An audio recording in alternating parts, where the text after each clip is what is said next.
Hello Hello. everyone. Yes. Hello everyone. I am Girish Kumar Singh, Hello. second year Mechanical Engineering Department, UEM Jaipur.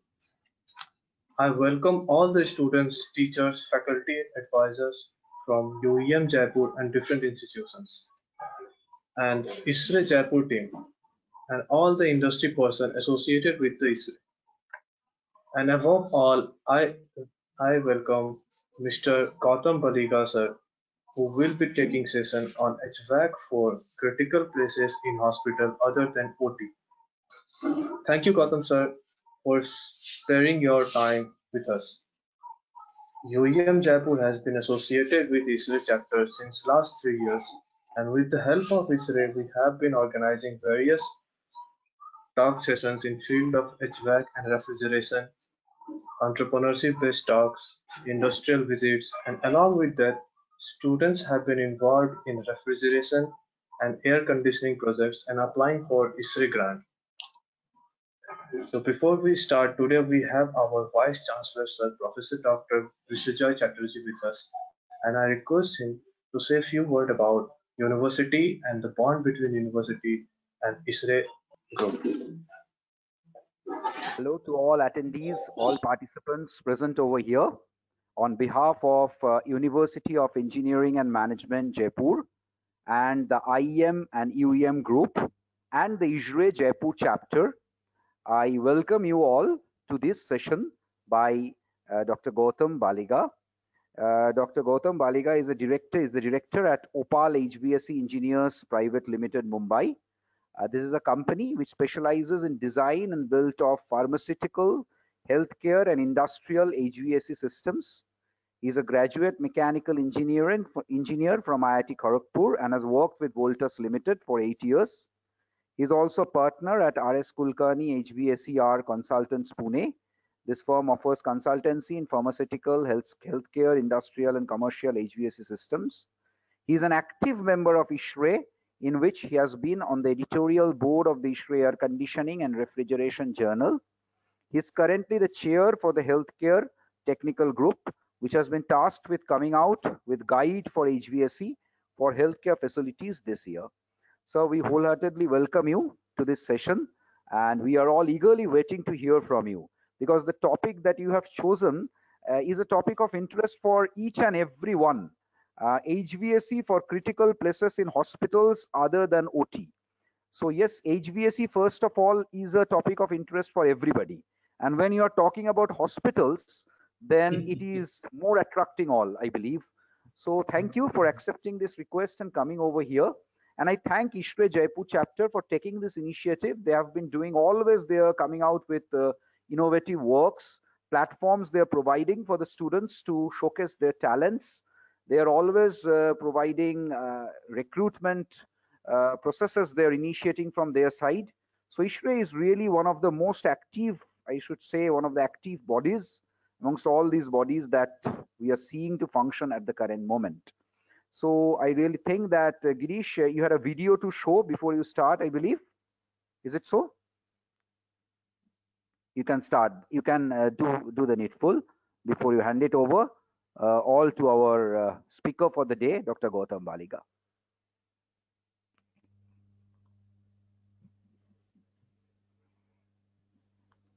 I think you cannot hear the sound, but it is talking about ISRE Institute of Excellence. So there's several workshops and seminars that ISRE keep on conducting. ISRE is, as I said, one of the leading bodies. It is one of the most leading professional bodies.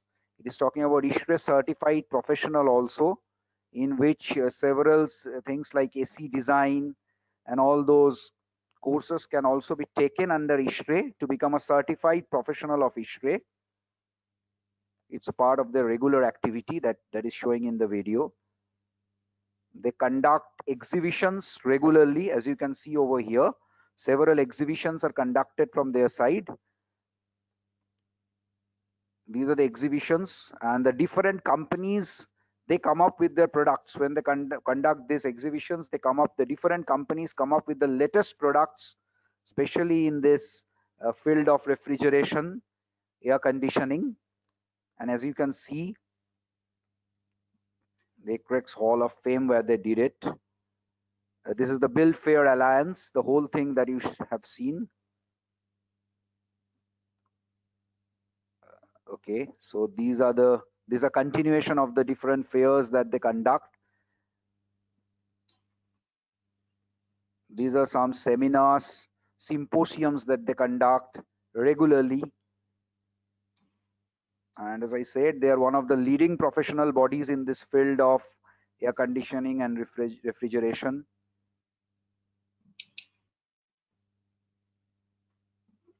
I know about the job fairs that they conduct, on the recruitment platforms that they provide for the students is really world class.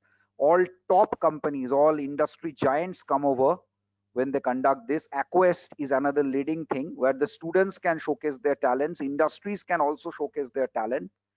Aquest is one of the leading events that they conduct. This is the job junction I was talking about. Hello.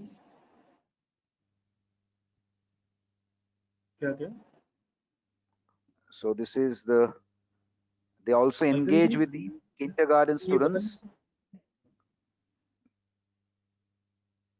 They also engage with the kindergarten students. As I said, a lot of things they keep showing to the students, engage the students.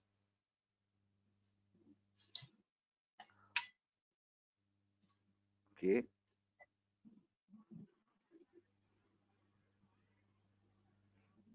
So this is another platform, Searcho, where you can search things. This is also a part of initiative of ISHRE.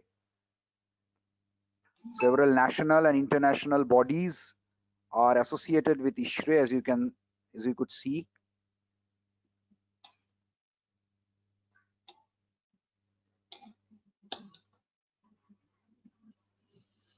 They're always after this energy efficiency, conservation.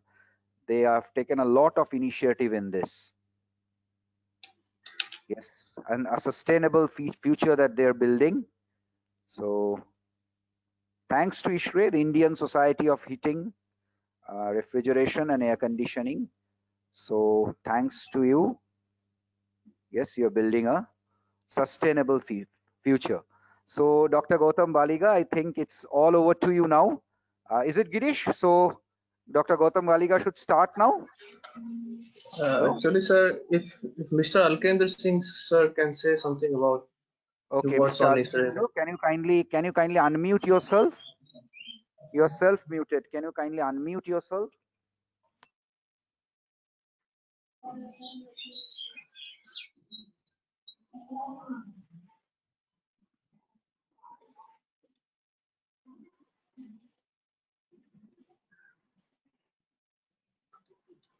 I think there is some problem with his audio. So by the time this program continues, maybe this will get solved. So by the time, I think Dr. Gautam can start. Can it be done? Yeah, I can start. Okay. Thank you so much, Dr. Gautam. I will just make you the presenter so that you can share your screen. I will just make you the presenter. Kindly click on show my screen. We're all eagerly waiting to hear from you. Oh, okay. Thank you so much. Thank you. So it's all yours. Thank you so much. Thank you, Dr. Satyajit Chakravarti. And to just make a small correction, I'm not a doctor. Okay, so you've been introducing me as a doctor. I'm not a doctor. You've given a fantastic introduction to what ISHRE does. I couldn't have done a better introduction than that. Thank you for that. Dr. Chakravarti, Dr. Umesh Gurnani, Mr. Girish Singh, students, ladies and gentlemen, a very good afternoon to you. I thank Kishan Khatri, the president of Jaipur chapter, and Mr. Alkendra Singh and his team members for having invited me to this webinar. The talk that I'm going to give is not too much of engineering. It's really, more of a general knowledge, and so you'll not find it very difficult to follow what I say. So that's the background. And the topic, as you already know, is HVAC design for critical rooms other than operation theaters in healthcare facility and response during the COVID-19 pandemic. You might wonder why I'm leaving out OTs, because OT is a different ball game, and I didn't want this whole lecture to be hijacked by OTs, and that's why I restricted to the other areas and not the OTs.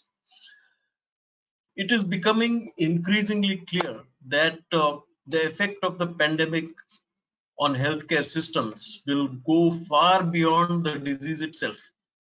The systems will now have to cope not only with this disease, but will also have to do simultaneously take care of the other existing communicable and non-communicable diseases. Like all other human enterprises, healthcare will also have limitations in terms of resource allocation. Even though its vital importance has been highlighted now like never before. You know, many things were neglected, but now people understand that you can't afford to neglect like that.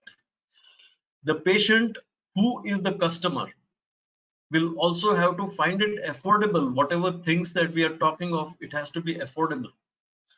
The HVAC systems, which form a very important part of the healthcare facilities for successful patient outcomes, will now have to be upgraded in existing facilities and designed differently in upcoming facilities. This webinar lecture is not really only about COVID. I believe, and I am sure all of you believe, that there is life beyond COVID. I will talk about some of the critical rooms, how they are to be designed, and the principles are not likely to be changed even after COVID. So with that brief introduction, I'm going to start with this presentation, and I'm getting off the video mode and getting into the presentation mode.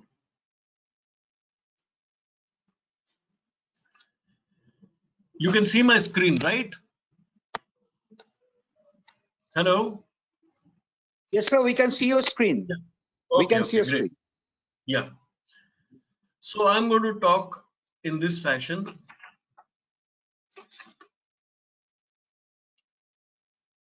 First, I'm going to talk about IAQ issues, that is your indoor air quality issues, then HVAC parameters, then room design, and then I'm going to talk about the COVID response.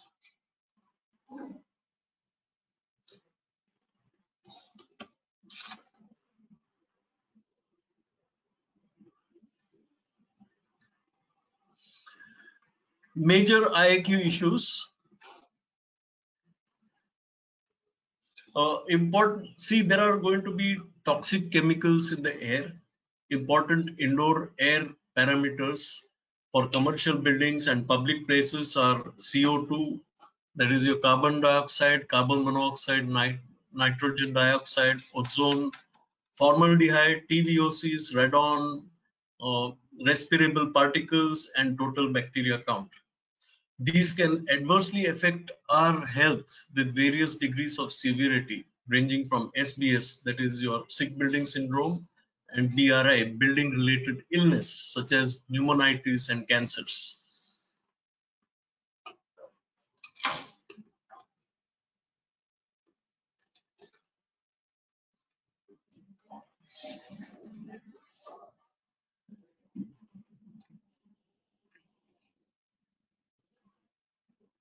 Okay. The toxic chemicals in the air, these are, you know, apart from what we talked just now about what is going to be there in your commercial buildings, the specific chemicals which are very specific to healthcare facilities are glutaraldehyde, nitrous oxide, latex allergens. And apart from that, of course, then there are the pathogens in the air, that is your TB bacteria, Legionella bacteria, MRSA, and Aspergillus spores. I'll talk a little bit more about these.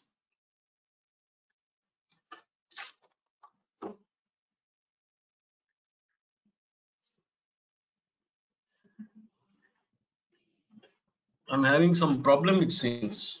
with this. Okay. Okay. It is. I think it's something to do with the bandwidth. Anyway, glutaraldehyde is a toxic chemical that is used as a common cold sterilant to disinfect and clean heat-sensitive medical and surgical and dental equipment, especially when you are having endoscopy. Many of these instruments cannot be hot sterilized. They use this particular chemical, glutaraldehyde, and this can be, a big irritant to the people who are handling it. So the concentration of the glutaraldehyde in the air has to be kept under control. Then, of course, there is the nitrous oxide, which is called the laughing gas. It is commonly used in anesthesia. And then there is latex allergens, which come from surgical and exam gloves that, some sort of a powder, and catheters and other tubing. And this can affect the eye mucus areas and all that, and, cause allergies. And then we have got the pathogens in the air.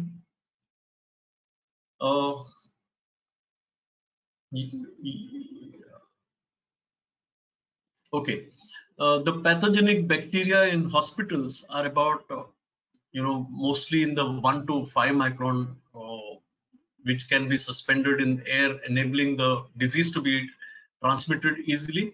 I'm talking of not the contact type of bacteria, the airborne type of bacteria. So these include this TB bacteria. When an active TB patient coughs, sneezes, or speaks, airborne TB droplets will be generated, just like we are today talking about COVID particles being in the, virus being in the cough and all that. Similarly, TB bacteria is, quite predominant in many of the hospitals.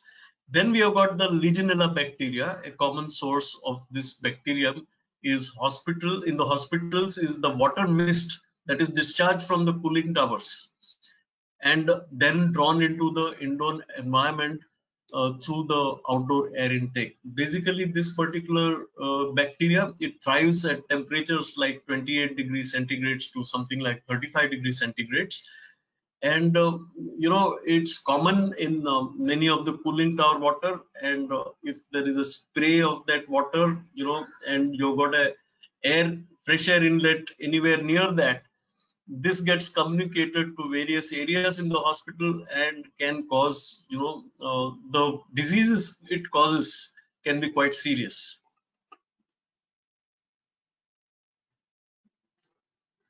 Then we have got Staphylococcus aureus. This is also called MRSA, and MRSA is something that most, hospital administrations are really frightened about, because there is no proper cure for it once it attacks a particular patient. The bacteria are present on the skin and in the nose, blood, and urine of the infected patient during some surgical procedures that require the use of power tools such as oscillating bone saws and bone drills, especially in your orthopedic operation. Microbial aerosols will be generated, and once this MRSA attacks a particular, patient, he's in real trouble.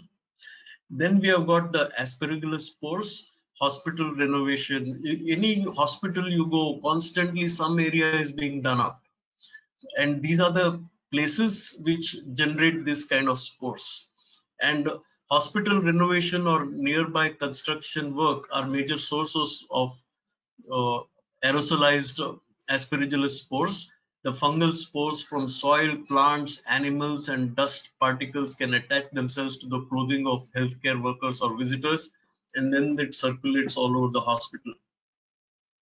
So these are the major, issues of, IAQ inside the hospital.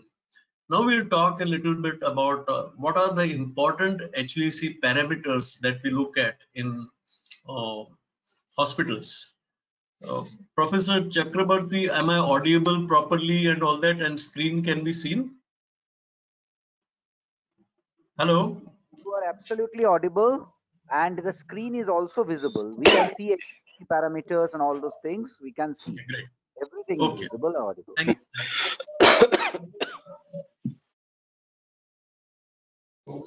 Okay. First, see, these are the things we are going to talk about: the filtration, the relative humidity and temperature, differential pressure, air changes, change rates, and the another thing which is coming more and more, that is the UVGI. I'll speak a little more in detail. First is the filtration. Filters can effectively trap particles, particulate contaminants, including microbial pathogens, and remove them from the circulating air. Various grades of filters can be used to achieve the different degrees of cleanliness, MERV 7 plus MERV 14. In the next slide, I'll tell you a little more about this MERV business. The final filter should have at least 90% efficiency to collect all the fungal spores, 2 to 5 micron diameter, and bacteria in colony forming units of 1 micron diameter or larger. And then we use HEPA filters in certain areas which are, very critical areas, like where you have these immunosuppressed, immunocompromised patients or operation theaters. Let me tell a little more detail. See, basically bacteria and virus and all, they don't just fly around by themselves or are airborne by themselves. Virus, for example, sits on some bacteria. Bacteria, for example, sits on some particle, or they are big colony forming units. So it's not that just a single bacteria which is 0.5 micron or whatever it is flying around. It is always attaching itself to a much bigger particle. And people can hear you. You couldn't hear me? Okay. Shall I start on this slide all over again? Okay. Ab you are unmuted. Thank you. Hello, Mr. Gautam, you can kindly continue. Mr. Alkendro was trying to connect. Now he is able to connect. So that was what he was trying. I was audible, no? You are 100% audible throughout. No problems with your audio. Okay. Yeah. So what I was saying was, when we talk about virus, bacteria and all that, we have to be very clear. It's not just the bacteria size that counts.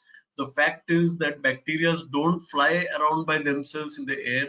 They attach themselves to bigger particles. Like if you've got PM1, PM2.5, these particles are typically 7 to 10 times bigger than them.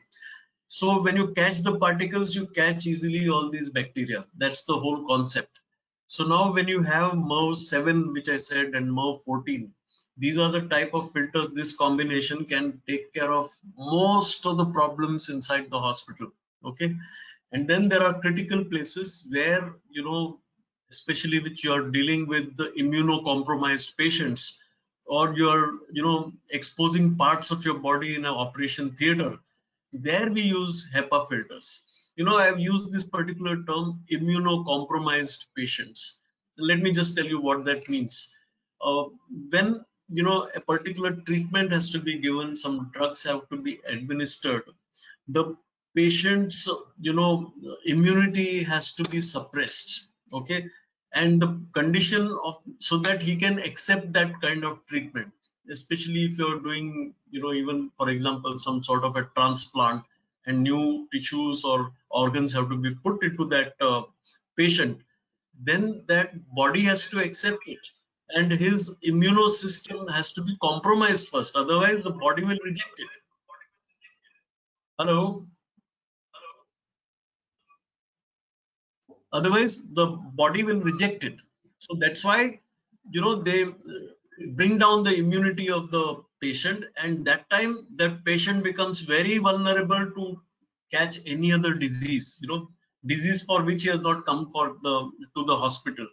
So this is one aspect that always bothers the hospital, how to deal with these immunocompromised patients. So going on, I told that I'll tell a bit about this MERV filtration. This is a chart which gives about what is the efficiency level of the various MERV filters. So you've got a MERV 6, MERV 8, MERV 11 going right up to MERV 16. There used to be what is called the MERV 17 that has been withdrawn, and now that range goes to the HEPA filter range. Okay, so if you just see in this particular this is a chart. I'm just tracking it at 0.5 micron. You know, this is 0.5 micron. So if you see this MERV 14, which I talked of, it has got something like 80, some 82% efficiency, 85% efficiency at 0.5 micron. That's the type of efficiency we are talking of. And in most of the hospital critical spaces, we are talking of MERV 7, a combination of MERV 7 and MERV 14, which does a great job in eliminating the risk in most of these settings. It's only with the immunocompromised, as I said, or immunosuppressed patients, or where you're opening up the body parts, that we go for HEPA. I think that's a point that I just highlighted. Now coming to more about filtration. Yeah.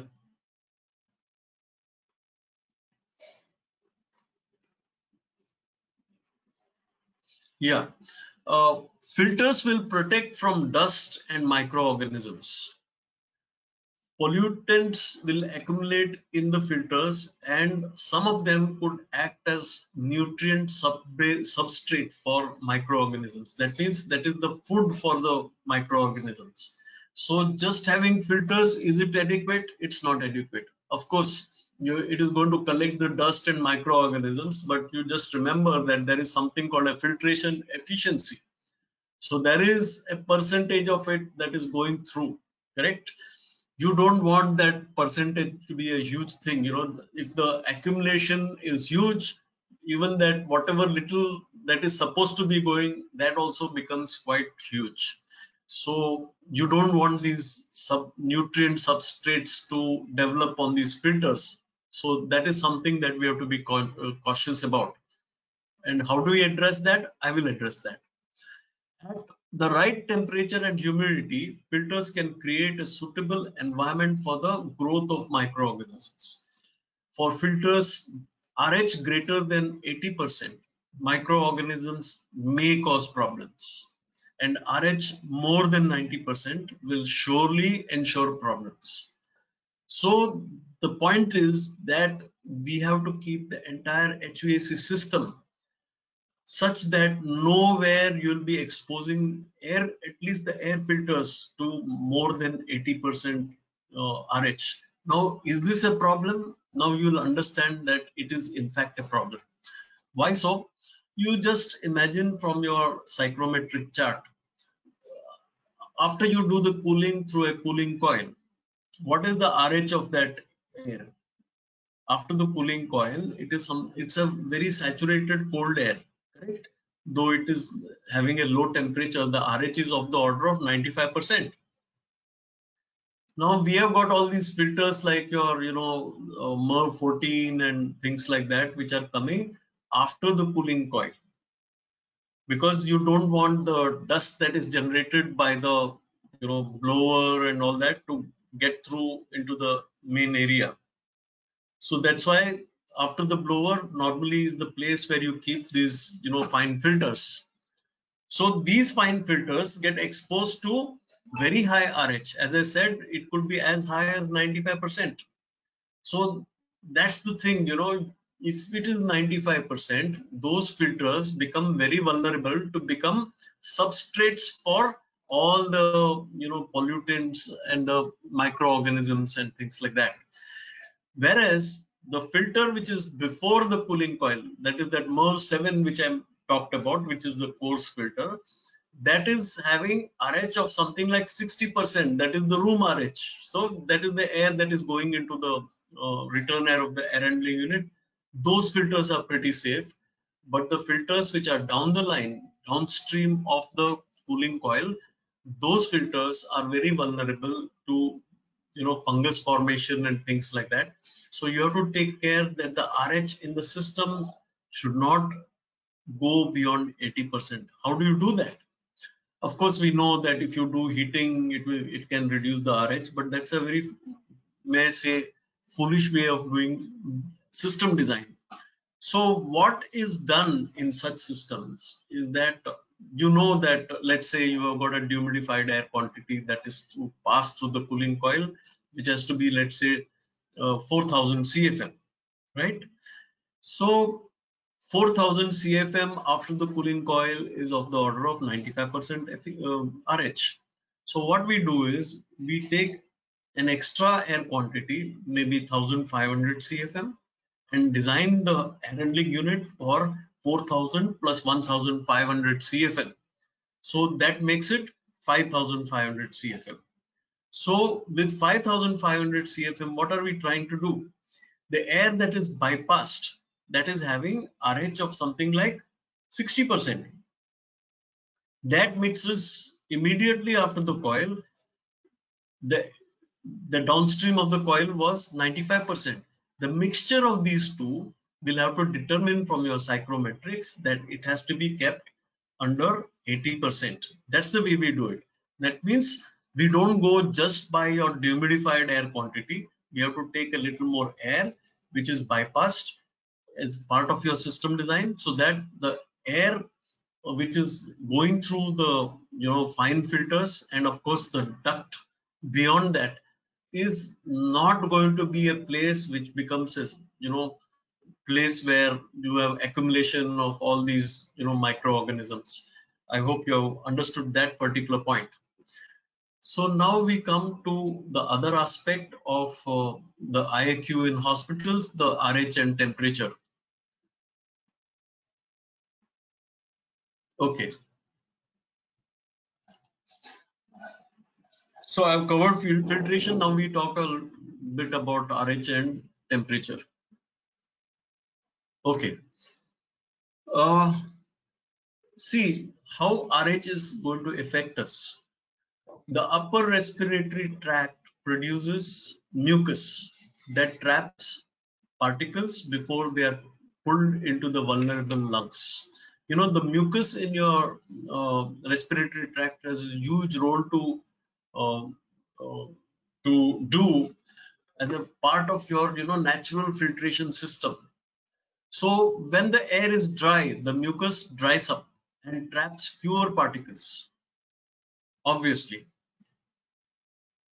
That is why humidification is important in hospitals. So what it means is, if the air is dry, the mucus dries up and those particles don't really get arrested in the mucus and they go deep into the lungs. And when particles along with the other microorganisms go deep into the lungs, they create infection. So it is the upper respiratory tract which actually protects you from infection. So RH ensures that the infection does not go deep into your lungs. So that's the function. So that is why humidification is important in hospitals. You cannot allow the RH to go too low. I think especially in a place like Jaipur, the RH can be a huge problem. It's not enough to have just cooling and things like that. You have to have humidification. In summer especially, when your ambient grain level, that is the moisture content of the air, is pretty low, you might be going less than 40% RH inside the operation theaters and many other patient areas, and that's not good for you, for the patient, sorry. Then we have got hazardous microorganisms that need water to grow initially. Many of them survive longer when the air is humid. So it's not that you don't like low humidity. You don't want high humidity either, because there are hazardous microorganisms that require water to grow, and water comes out of the more humid the air, they grow faster. So you don't want that either. So dehumidification is also an important part in hospital spaces and equally important in HVAC ductwork and components. So we are talking of both humidification and dehumidification. So now let me talk a little bit. Yeah. So if you see this chart, it is called the Sterling chart. Okay, this Sterling chart, it shows the growth of bacteria and other pathogens at various RH. So the thicker the line, it means the growth is more. The thinner the line, it means the growth is less. So you see that bacteria, the growth is, reducing from 0 to 30%, and then again taking off from 60% to 100%. Viruses is also similar trend. Fungi is basically coming after 60%. Mites, you get the hang of it. So if you see this chart, the optimum zone is 40 to 60%. So basically in healthcare spaces, we recommend that you should try to achieve RH of 40 to 60%. In a place like Jaipur, you would need to have humidifiers so that you see to it that it doesn't go below 40%. And in humid places like where I'm from, that is your Mumbai, we have to ensure that RH does not go exceeding 60%. So we have to work within this band. So that's about the relative humidity. Now we come to temperature.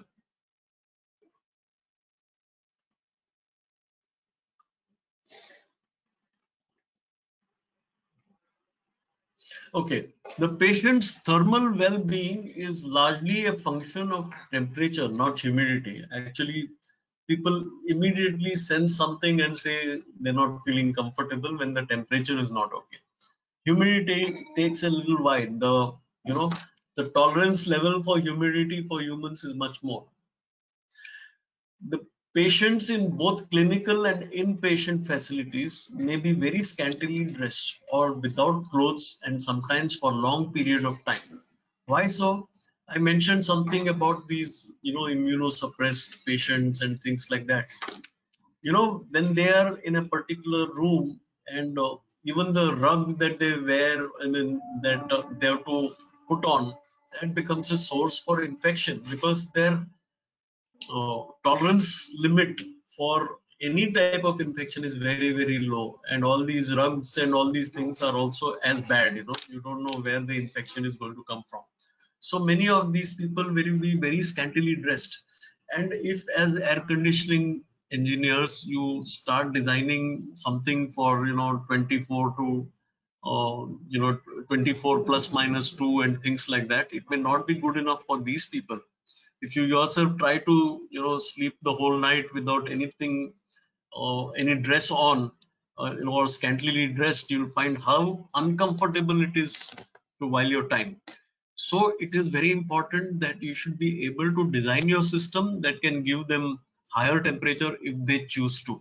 So that is something that has to be flexible. This is not your commercial air conditioning or residential air conditioning. In hospitals, you will have to ensure that you have a flexibility on the temperature for the patients.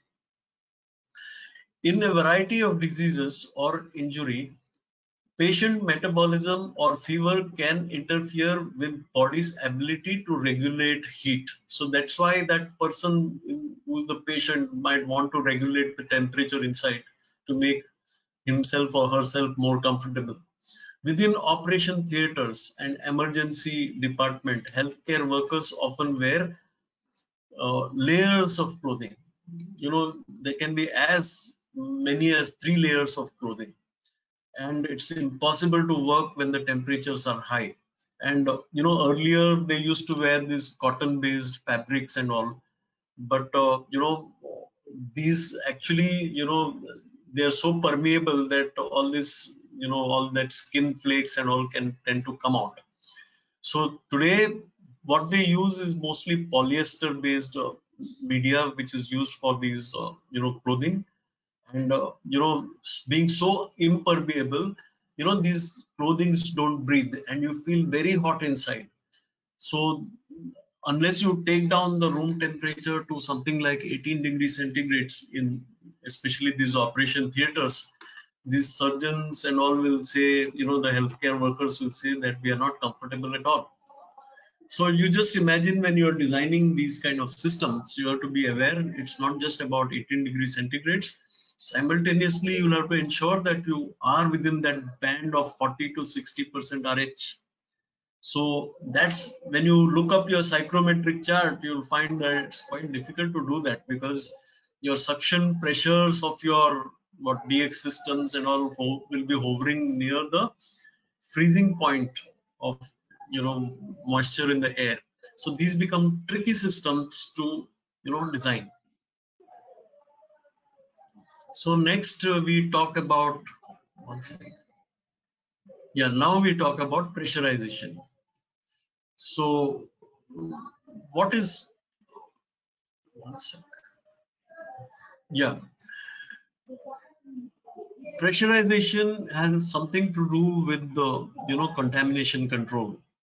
When a patient has to be protected from airborne contamination coming in from adjoining spaces, that means outside is very dangerous for the patient. Whatever is outside, the room is kept under positive pressure.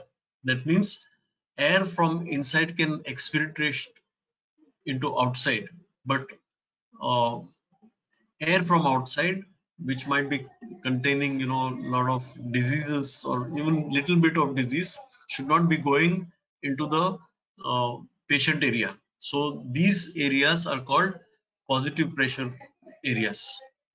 Then we have got the other category, which is negative pressure.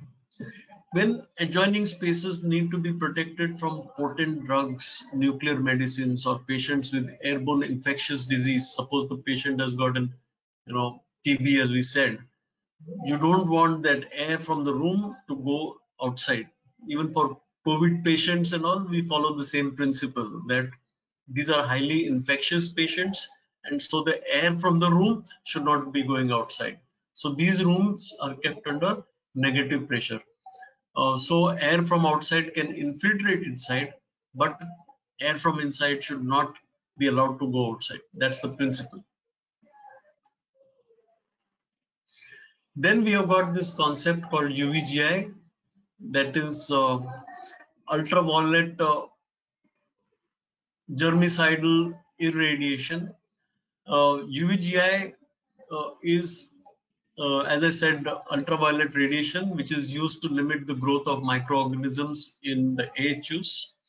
UV light, especially around 265 nanometers, that is actually C band. You've got A, B, and C band. So C band is the one which actually damages the DNA of the microorganisms, and the one which is in the range of 265, the weighted average, that is the one which is most effective in killing these bacteria. Of course, what needs to be understood, it has to be an adequate dosage of radiation. So UVGI from the lamps in AHUs inactivate the microorganisms present in the air stream and on the surfaces such as on cooling coils and drain pads. Vegetative bacteria, including mycobacteria and viruses, are very susceptible to UVGI. So you can easily kill all these mycobacteria and viruses, but fungal spores and bacterial spores are least susceptible. Now, when I see least susceptible, it really doesn't mean too much, because when you design the UVGI system to flash its light on the cooling coil, for example, the bacteria which get deposited on it, it has got quite a large residence time, and that is enough for the UVGI to kill it. So this is basically, I'm talking about UVGI, which is going to kill all the bacteria that is getting deposited on the cooling coils and on the drain pads. But there are places where in the hospitals they say that that's not good enough for us. We also want the bacteria in the supply air, the fast moving supply air, that too needs to get killed. The performance of UVGI, if you've got the adequate, what shall I say, residence time that is allowed and the necessary wattage that is given, even this can be done. So only thing is, it almost is like a HEPA filter, UVGI in the ducts. If you are able to, design a system with that, and of course pay for it, in that case you can do a very good job using UVGI. So that's about bacteria in the supply air. The last one was UVGI, I mean the bacteria, viruses and all that get deposited on the cooling coil and the drain pans. One of the fallouts of this is that you'll find that normally if you happen to see insides of a air handling unit that has been used for some time, you'll find that if you touch the drain pan, it is very sticky. It's because a biofilm that has got attached to it. In fact, you'll be lucky if it's just that.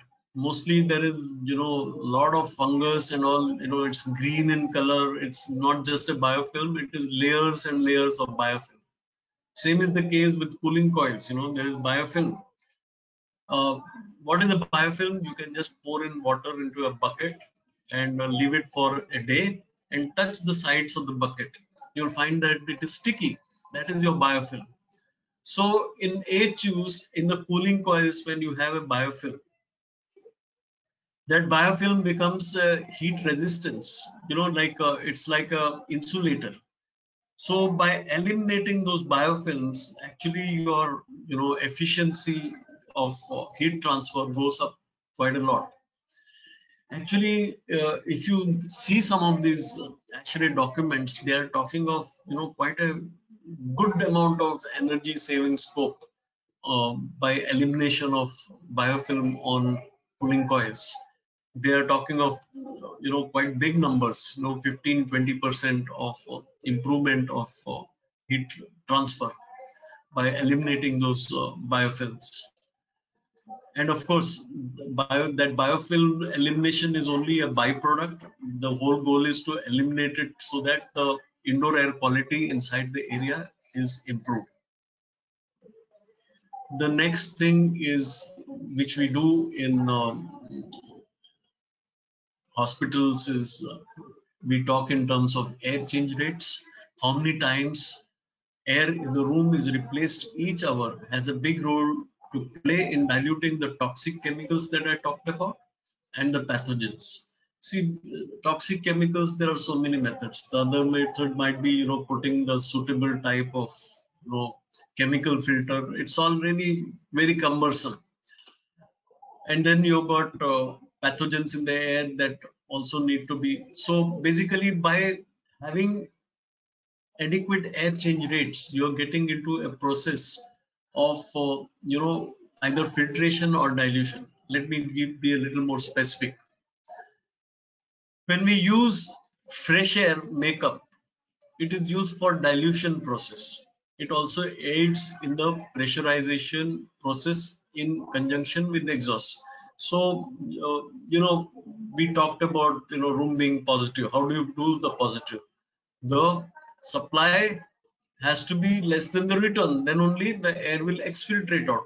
So now if you want to complete the system, who is going to compensate that air that got returned less?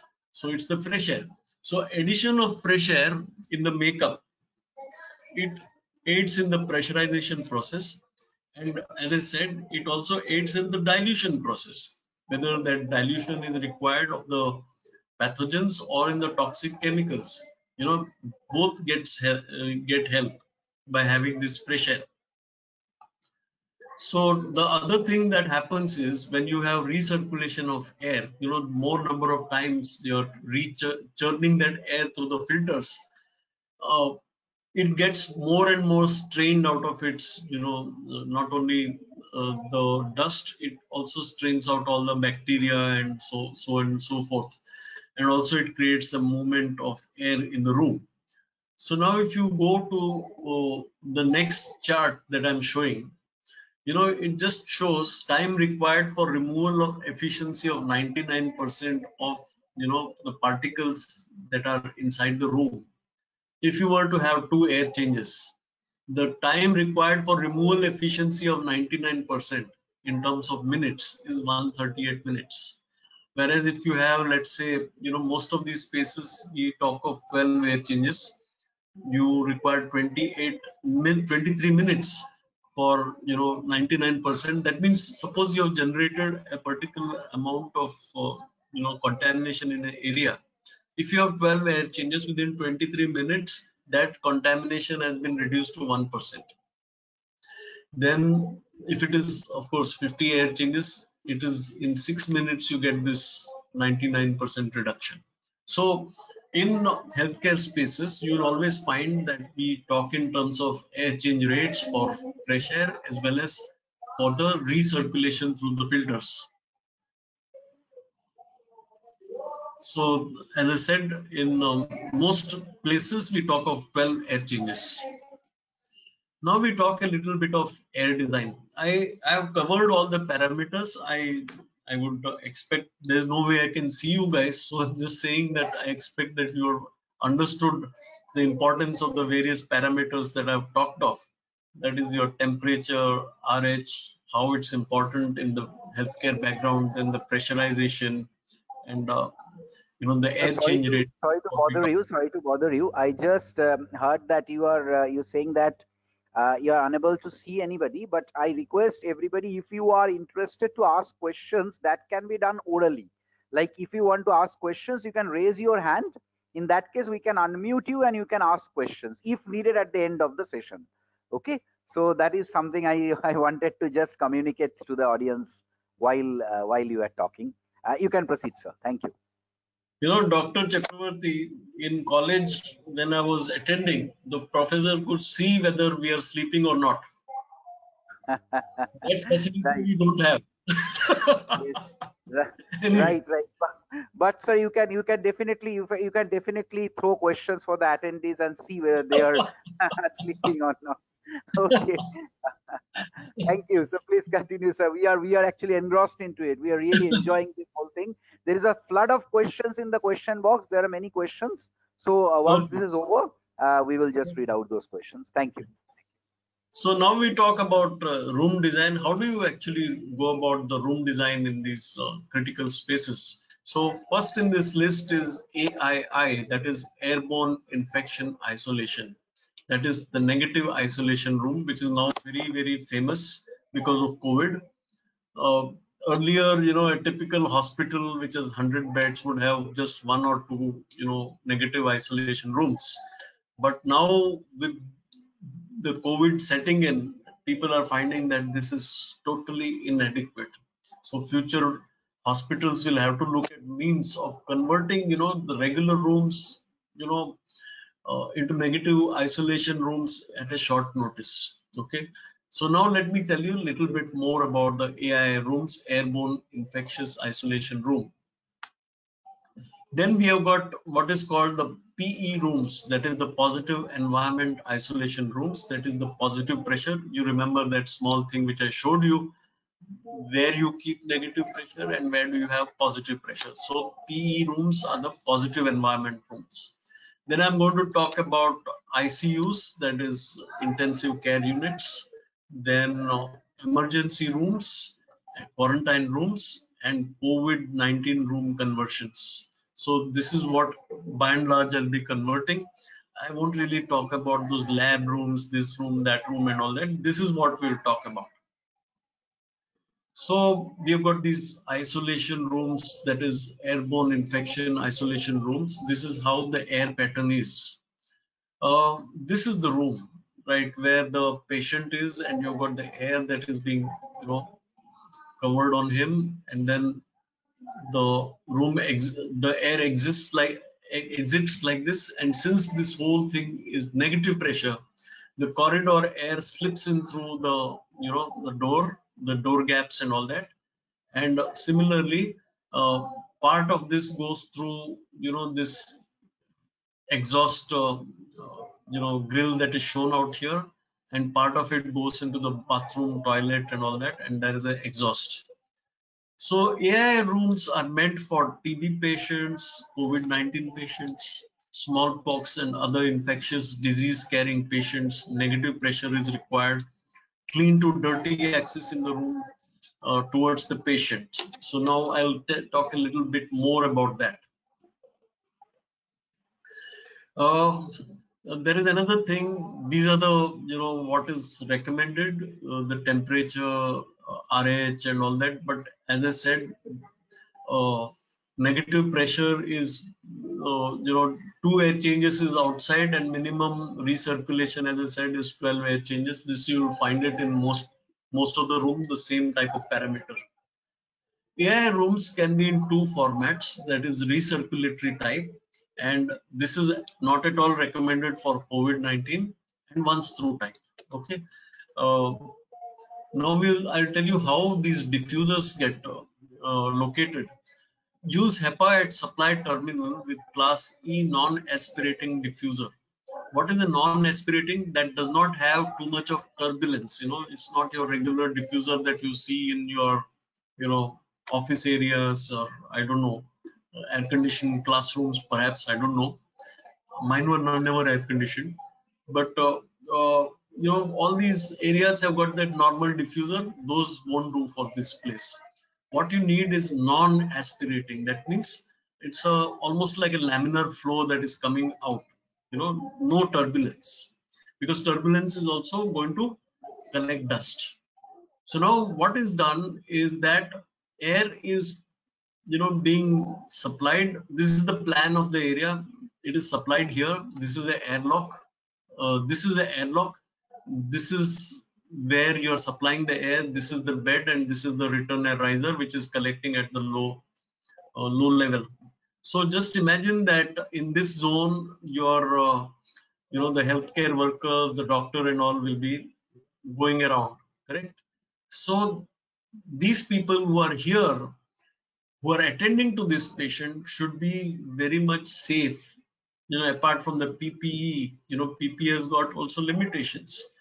So basically, these people who are attending to the patient have to be very safe. So the very clean air will have to be in all the vicinity, and this has to address to the respiration of the patient. Typically the head would be somewhere here. So what happens is, even if this patient coughs or something like that, you don't expect that air to float around here. It should get into the return air riser, which is out here. So that's the way these type of rooms are done. So the adjoining area is kept very, safe as possible, and the patient's all the respiration gets directly into the return air riser, which promptly then gets exhausted or recirculated through HEPA, whatever. So this is the way we do it. Then we have got, while laminar flow systems are of proven efficiency in clean rooms involving high air changes, we cannot expect unidirectional results in isolation rooms with the likes of 12 air changes. The airflow arrangement is established to reduce the risk of exposure of uninfected people who visit or work in the space. That's what I emphasized.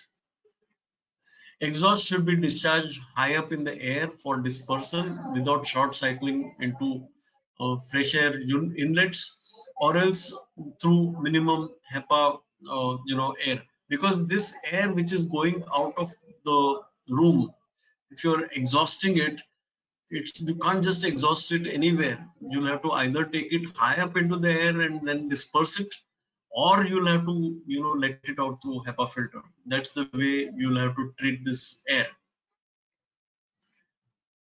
Exhaust air to be directly exhausted outwards. If combined with other exhaust, HEPA filtration should be provided before the merging flows. So that's the other point. Then 100% exhaust on emergency power.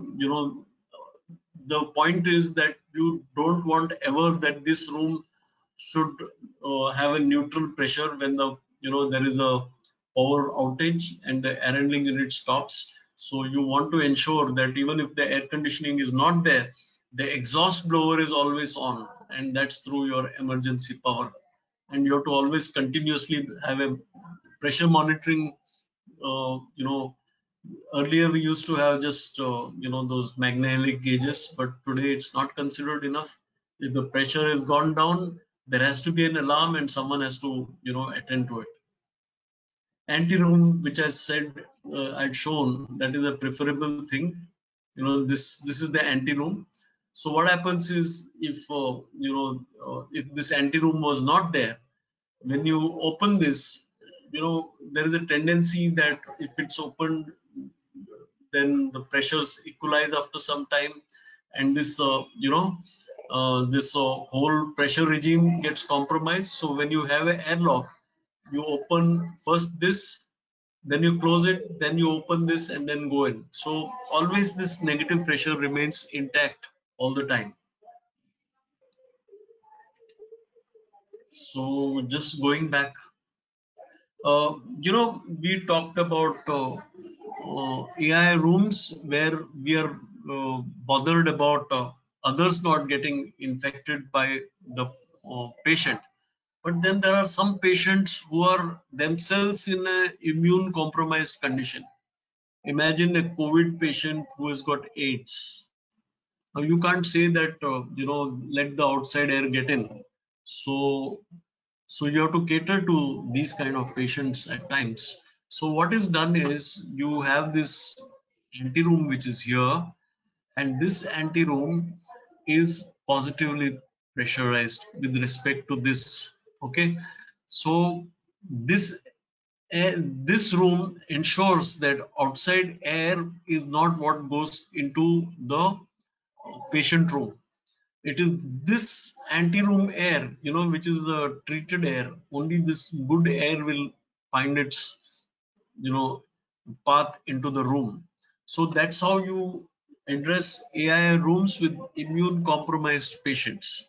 An equally effective way is, this is positive. So the effective way is this anteroom, where this is negative. So the air moves like this, and the corridor, in both cases, the corridor is actually safe, because COVID, I mean, this, infectious air is not really getting out here.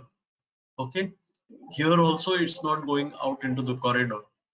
So these are two ways of doing AI rooms with immune compromised patients. The other earlier one which I showed was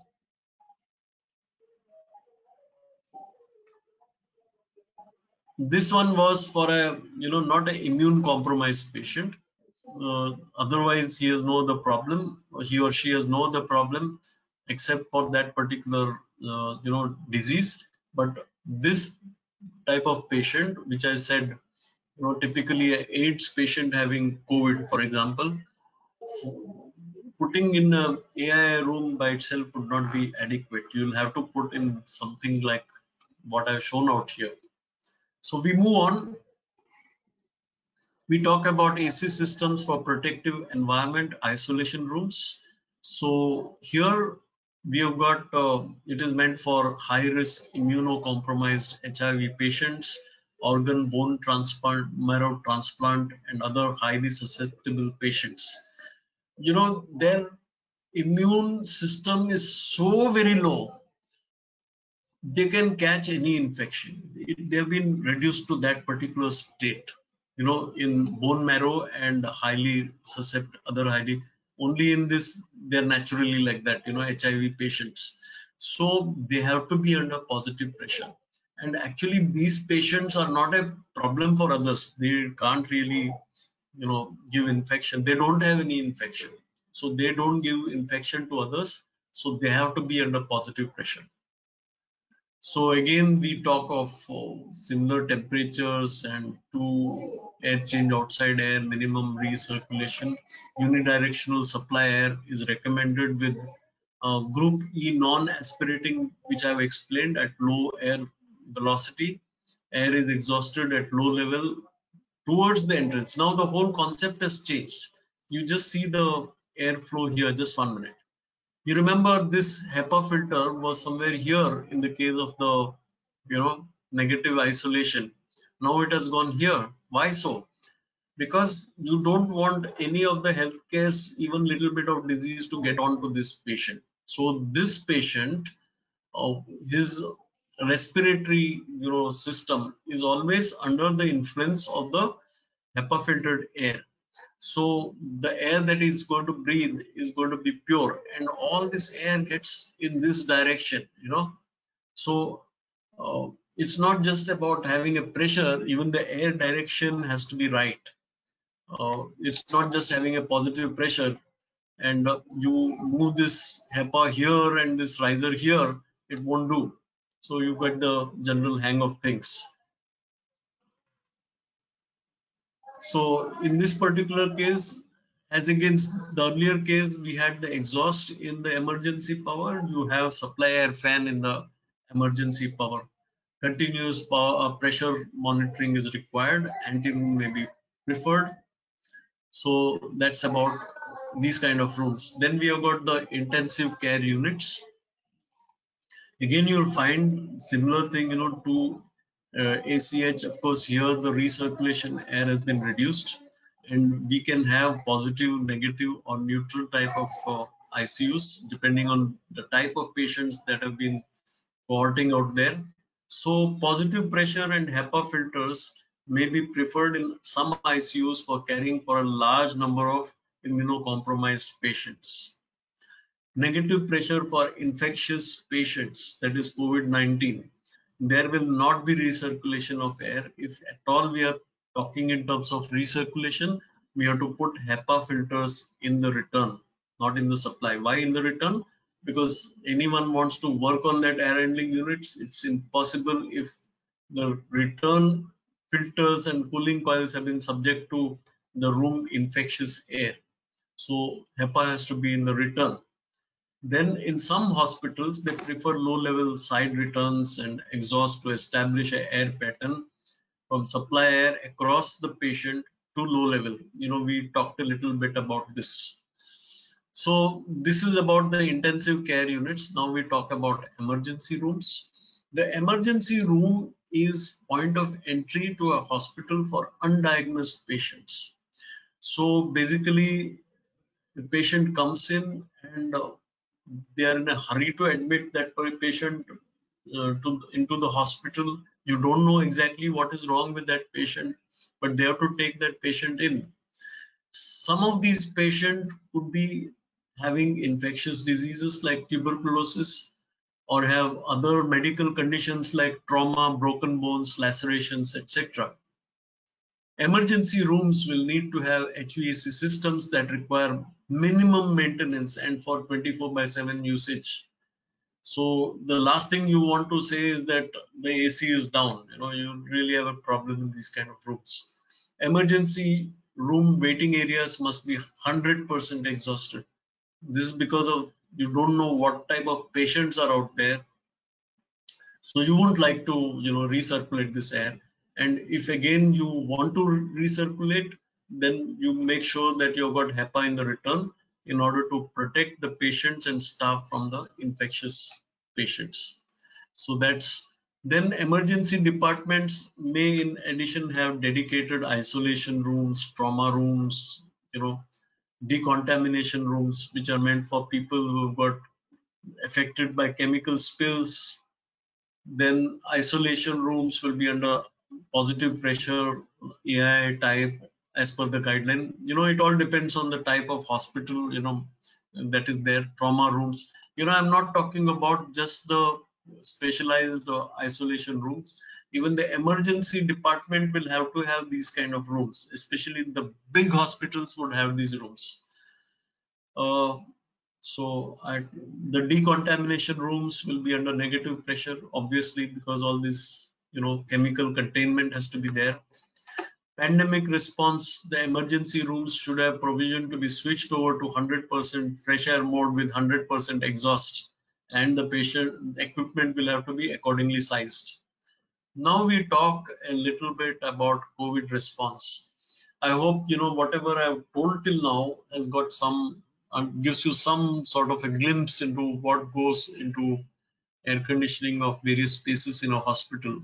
Now we talk about COVID response, a layered approach.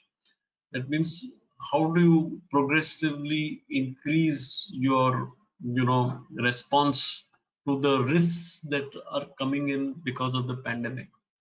When the hospital is operating without pandemic, systems function as normal. AI rooms will be allotted only to patients receiving AGP, that is aerosol generating procedures. When there is a small scale surge capacity mode, that is your patients may be asked to create additional dedicated AI rooms or temporary patient observation segregation rooms with HEPA and negative pressure. So this is a small surge that is there. And large scale surge may be asked to establish dedicated ward suites and establish protocols with clinical and environmental action plans. So basically you'll find that suddenly some particular hospital, the municipality will say that now you start accommodating 10 beds in your hospital, so on and so forth. So depending on what type of scale that we are talking of, your response will have to be on those lines. So, but as I said, these are temporary measures. These are not really AI rooms. They're just, it's to tide over this pandemic. That's all. You're really not addressed how you need to behave during a pandemic. Possibly we have learned lessons, and next time, God forbid, if it comes, we should be in a position to have, quick switchovers in our systems so that we can take care of surge capacities. So basically, how do we improvise? So basically what we want to do is we want to have that under negative pressure. So idea is do no harm, system arrangement should protect the workers. System, that is the medical workers, system arrangement should protect other patients. Airflow from clean to less clean. So if you see in this particular room, this gadget that is there, it is picking up certain amount of air. It is passing through a HEPA filter, then it is exhausting out of the room. And in this particular patient room, we have to ensure that the it has got a dedicated air conditioning system where the air is not coming from some central AC system. It has to be dedicated fan coil unit or high wall or something like that. Only then you can afford to do all this. You can't share this particular air with any other room. And this room is becoming negative pressure, and this would invariably, this gizmo will have some HEPA filter, and that will throw out that air. So that's the way it's done. There are temporary isolation rooms that are being created, and there is a ISHRE COVID-19 document. It says what to do. So basically, you might be having a ward, and you may have to put some temporary enclosures for these patients. So this enclosure, the front side would be some curtains out here. Those PVC curtains, and you have a air that gets sucked out of this. So this room is under negative pressure. It is sucking the outside AC air. Okay, and then it is getting treated in this tank. Isolation cabinet is created in an existing air-conditioned ward using temporary partitions. The front will have PVC strips, as I said. Air is sucked in the patient ward from the patient ward through PVC air curtains in the front, and exhaust fan will create the negative pressure. We want a negative 2.5 pascals pressure. Air is exhausted air out of the building using fan and HEPA or aeration tank with 1% sodium hypochlorite solution to kill the virus. Why we are talking of HEPA is a good enough solution, but then we talk of many interior areas where HEPA might be not a real solution, and HEPA is easier said than done. Who's going to handle that HEPA? If you want to change the HEPA, you need skilled person for changing that HEPA. So why sodium hypochlorite solution? Because it is very prevalent in all the hospitals. Every hospital will have this as a cleaning agent. So basically the idea is you have this particular tank and you blow the air into it. You bubble the air through this aeration tank, and then it goes out. So that is enough to kill the virus. So this is something that has been suggested. And of course, the alternative too is you have the same arrangement. You suck in the air from the front it goes through the HEPA filter, and once it goes through the HEPA filter, you don't really need to throw it out. It can go back into the room, because a HEPA filter can very well take care of the virus that passes through it. It won't allow the virus to get through the HEPA filter. So the air that comes out of the HEPA filter is fit to be recycled. So you don't need to lose that kind of air conditioning.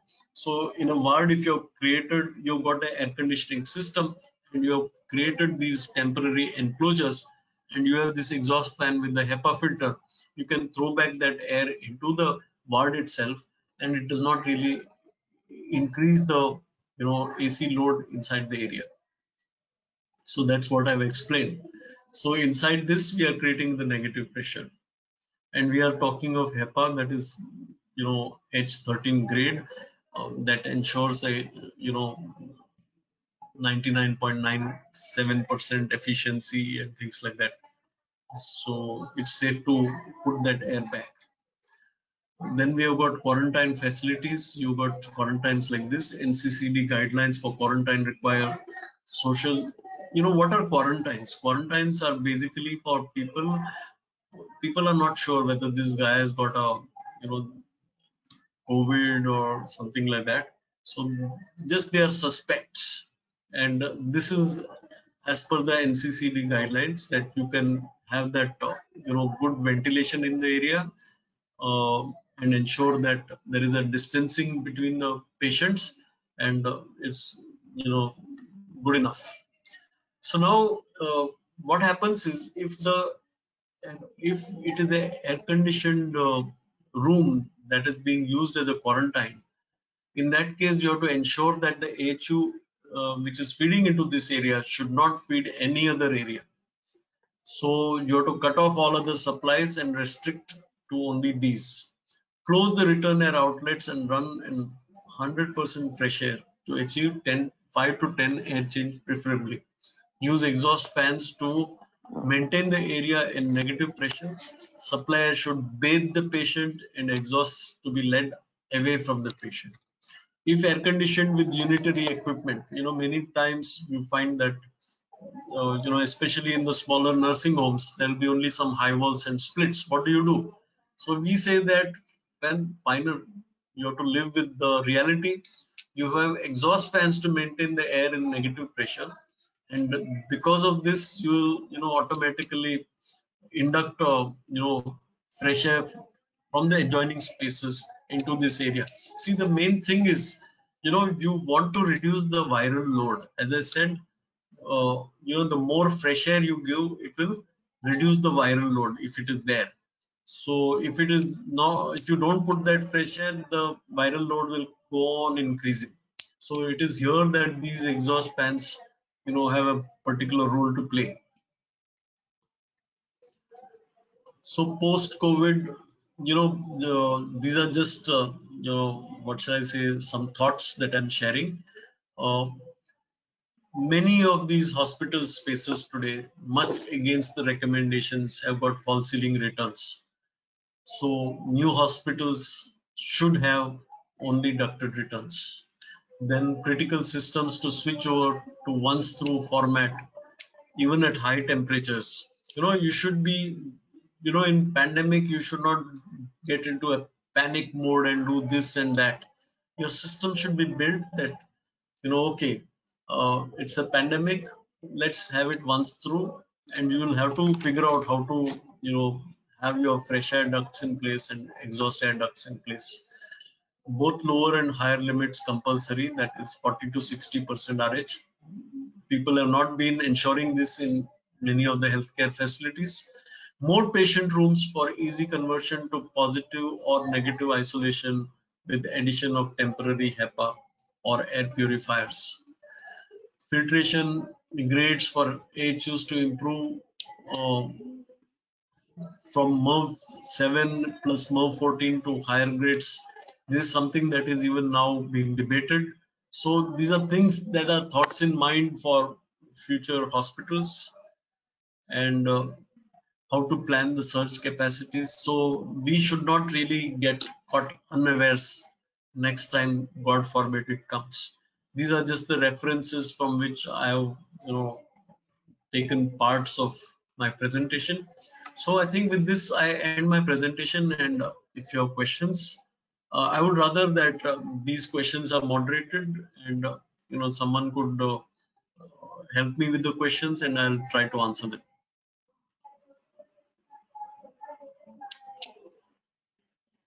Hello. Yeah, Professor Gurnani, are you there? Professor Umesh Gurnani, are you there?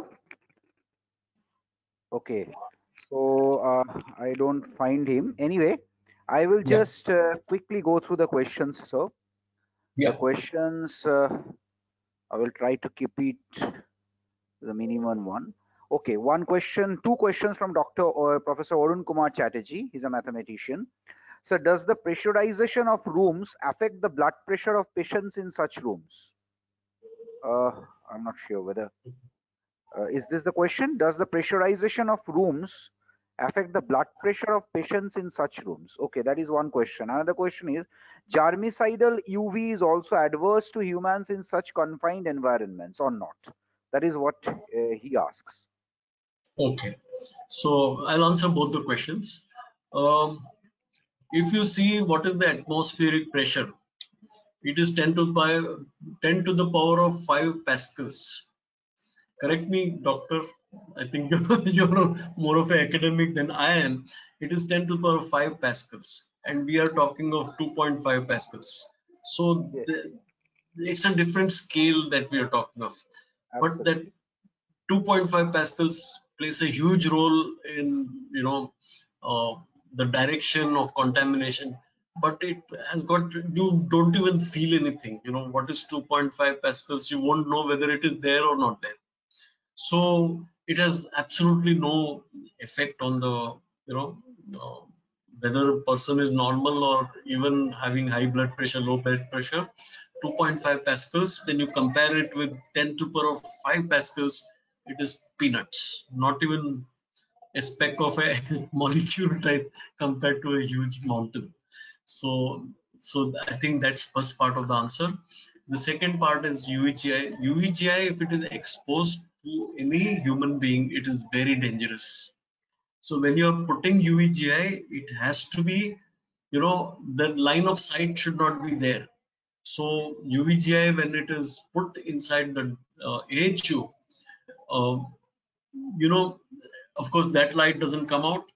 But if you're putting this duct mounted AHUs, then you have to ensure that the first grill through which the air is coming out, along with the air, no light should be coming out. So that's an important point. So UVGI is very dangerous if it is, someone looking at it, and we have to ensure that that situation does not arise. Even for maintenance, when we go, we put interlocks so that anyone opens a hatch, the UVGI just stops. So that's the answer. Okay. So another question from Professor Mr. Gautam Kumar. Sir, how to get the air treated, and is it an expensive process?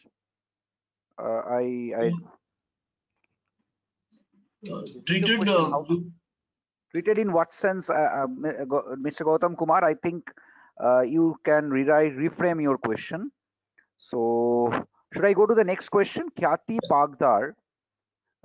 He writes, disinfecting air by ultraviolet rays, or UVC rather, will increase air temperature, might increase air temperature. How much increase can be noted, and what effect it has on system design in terms of size and economy?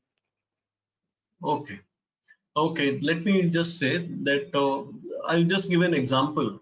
When you have an air handling unit, let's say 5000 CFM air handling unit, typically the wattage of that UVGI might be of the order of 40 watts or 60 watts. Okay, I'm just throwing a figure in that range. So basically that is the wattage that will add to your heat. So a 5000 CFM air handling unit, if you say, is of something like 12 tons, 12 to 14 tons, and in that air handling unit you are increasing something like let's say a ballpark of 50 watts. 50 watts is a very minuscule, of course it's there, it's not that you can ignore it, it becomes part of the room load, it's not very significant compared to the overall tonnage of that machine. That's what it is. Okay. Okay. So I don't think there are any other proper questions to frame in this session. There are many other comments, man. There are a lot of thousands of comments and questions are there, but then again, these are the questions which mainly needed addressing. There are questions like hospitals, for hospitals, ISO certification is mandatory or not, or any other probation is there, something like that. Those questions are there. But as far as the topic is concerned, I believe these were the main questions. Okay. Apart from that, there are so many comments saying, sir, it's a wonderful session going on, so much to learn from you. Sir, please provide us your slides. And these are the things Yeah, continuously that has been posted. I can give it to anyone who would then dispense with it, so I can provide this this presentation. You have Oh, to just that's tell great. me who it has to be sent to. Okay. So definitely Professor Gurnani will be in touch with you. So these Okay. are the questions. So there are so many questions, so many comments that are there. So I Okay. am now refraining from reading out all those, sir. But I must say it was really a wonderful session. I want to hear from the other attendees who are the staffs. They said that they will be talking, like Alkendro. Mr. Alkendro, are you there? Once again, you are self-muted. Mr. Alkendro? Okay, he said that he needs to talk. Professor Umesh Gurnani, are you there? You are all self-muted. If needed, you can. Okay, okay. Okay, so Professor Gurnani, it's over to you. You have your points to say. Okay, Mr. Alkendro, you are also there. Kindly unmute yourself.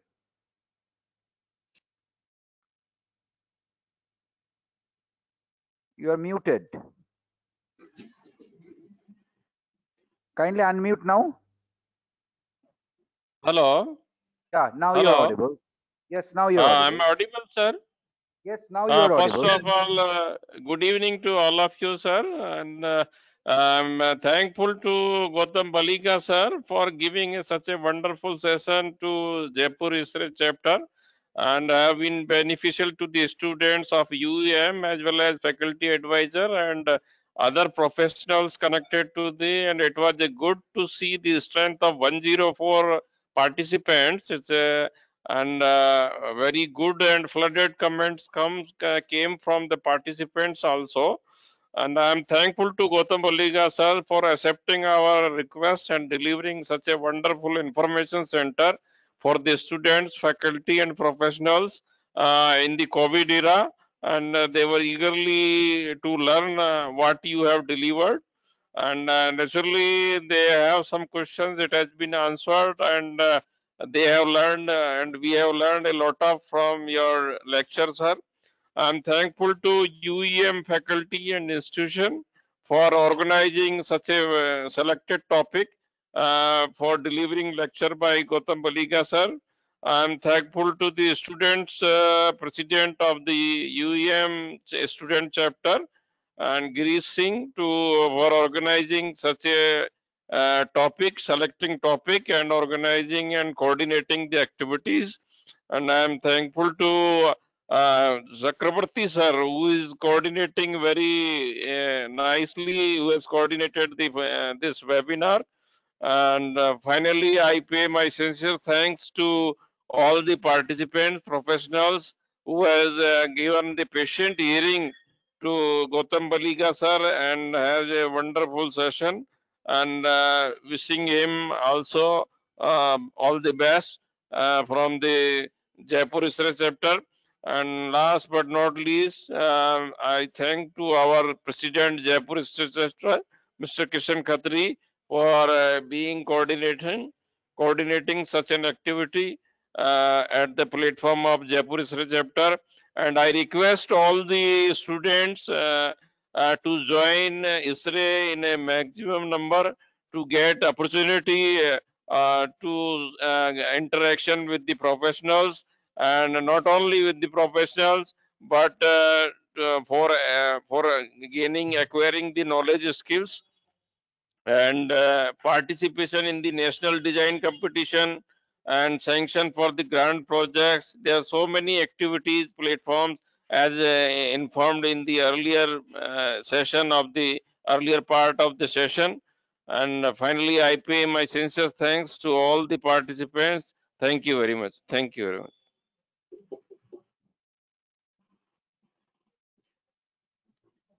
Professor Gurnani, you have anything to add, or else we can complete this session, end this session now? Yes, we can end the session now. Okay, thank you. Thanks to all the attendees. Thank you for attending. Thank you, Mr. Gautam. Thank you so much. Thanks to all. Thank you. Thanks to the organizers. Thanks to the participants. Thank you. Bye.